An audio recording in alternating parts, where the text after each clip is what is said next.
Okay.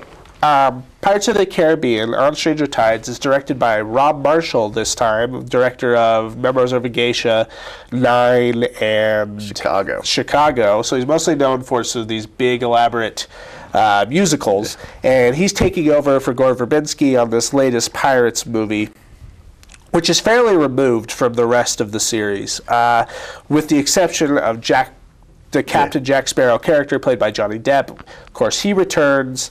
Barbossa, played by Geoffrey Rush.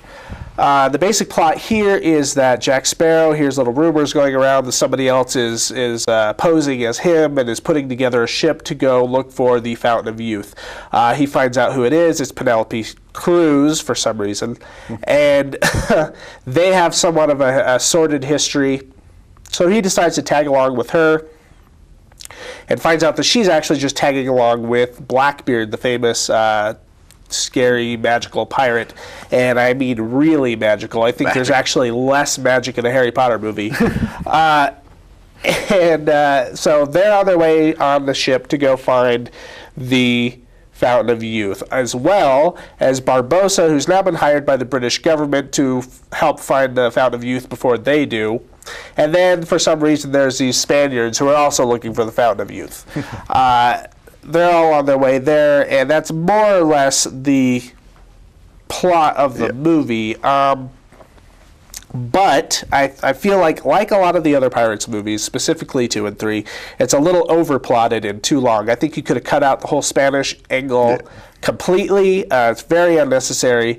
There's a very boring and uninteresting love story between a mermaid and this priest that's kind of tagging along with them, and that character specifically I think is very unnecessary. It was just kind of there to fill in the Orlando Bloom part, where you need somebody there for looks.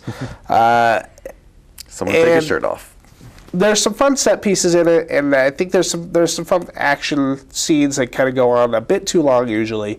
And there's a few really interesting atmospheric parts. I really like the sequence with the mermaids, where they're on the small canoe, and they're shutting the light down, and they're calling upon the mermaid. You're going to see mermaids like you've never seen them before, and I thought that was interesting. There's a few other interesting places. Of course, the performances by Depp and Geoffrey Rush, if you've liked them in the past, you'll like them here. The character of Johnny Depp, the Jack Sparrow character, I think completely is unnecessary to the plot, if you really realize this. By the middle of the movie, he's just kind of there. He's kind of there to just sort of say one-liners. Like, he has no real effect on the plot that's going on. And I thought that was sort of funny.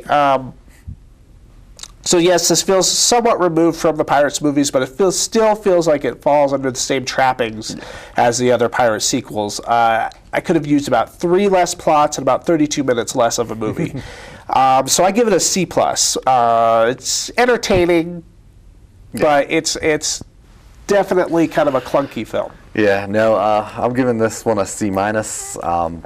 Mostly because it's the same things. It's 2 and 3 over again. At least it's better than 2 and 3. I at least like. It doesn't get as strange and esoteric. Yeah, I at least like the bad guys more than the 2 and 3. I did not Ian like McShane as Blackbeard guy. is pretty good. Yeah, but the worst part about this is, I mean, why make a 4th movie when the characters have nothing new to learn? I mean, there's no point to any of the characters from the original.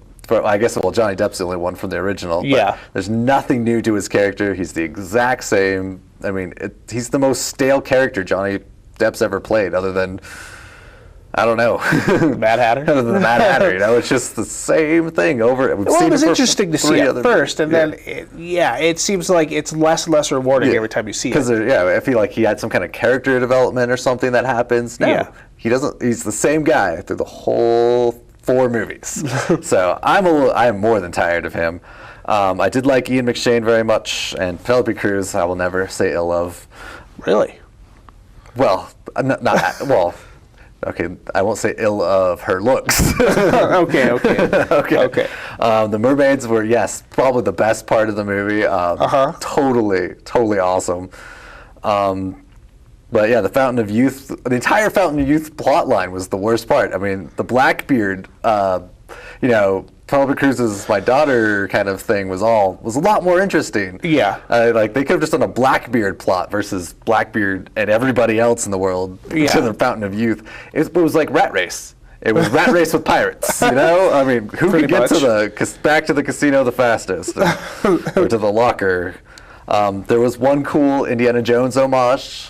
That was a good part. I wish it was a little bit more melty than misty, but it was pretty awesome.